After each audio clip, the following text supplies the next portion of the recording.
सर्वव्यापी परमात्मा को देश विशेष से संबद्ध बताने का रहस्य। विधान दर्शन पहला अध्याय दूसरा पाद 29वां सूत्र। भक्तों पर अनुग्रह करने के लिए देश विशेष में ब्रह्म का प्राकट्य होता है, इसलिए कोई विरोध नहीं है, ऐसा आश्मरथ्य आचार्य मानते हैं। व्याख्या।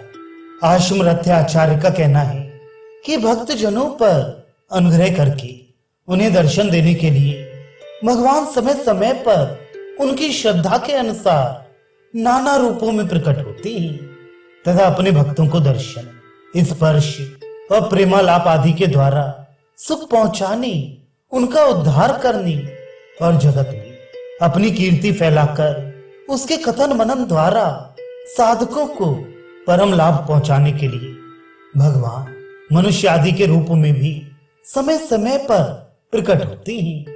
यह बात उपनिषद, गीता और अन्य सदग्रंथों से भी प्रमाणित है। इस कारण विराट रूप में उस परब्रह्म परमात्मा को सगुण साकार तथा देश विदेश से संबद्ध मानने में कोई विरोध नहीं है, क्योंकि वह सर्वसमर्थ भगवान देश कालातीत और देश काल से संबंध रखने वाला भी है। वह जिस प्रकार निर्गुण निराकार है, उसी प्रकार सगुण साकार भी है। यह बात मांडव्य उपनिषद में परब्रह्म परमात्मा के 4 पादों का वर्णन करके भली भांति समझाई गई है। अब इस विषय में भादरी आचार्य का मत उपस्थित करते हैं। 30वां सूत्र।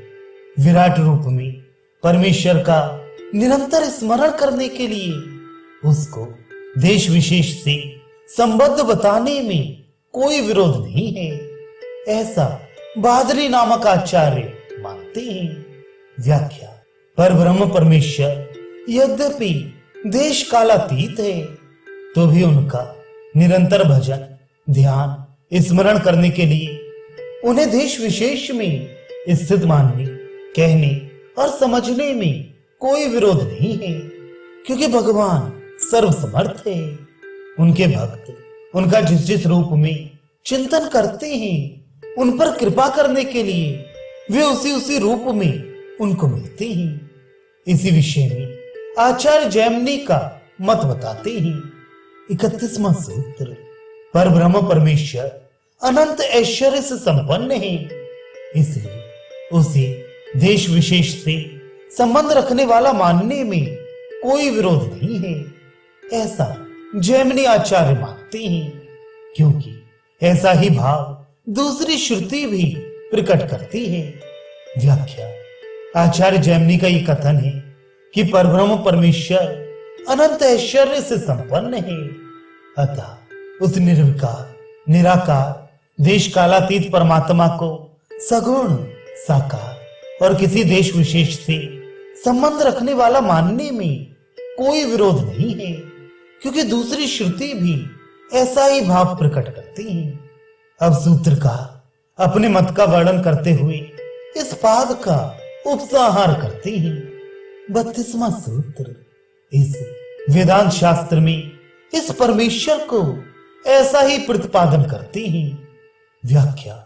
इस वेदांत शास्त्र में सर्वव्यापी, सर्वशक्तिमान, सबके निवास स्थान, सर्वसमर्थ परब्रह्म परमेश्वर का ज्ञानी जन ऐसा ही प्रतिपादन करते हैं। इस विषय में शास्त्र ही प्रमाण है, युक्ति प्रमाण यहां नहीं चल सकता, क्योंकि परमात्मा तर्क का विषय नहीं है। वे सगुण, निर्गुण, साकार, निराकार, सविशेष, निर्विशेष आदि सब कुछ है। ये विश्वास करके साधक को उसके स्मरण और चिंतन में लग जाना चाहिए। वे व्यापक भगवान सभी देशों में सर्वदा विद्यमान है, अतः उसको किसी भी देश विशेष से संयुक्त मानना विरुद्ध नहीं है, तथा वे सब देशों से सदा ही निर्लिप्त है।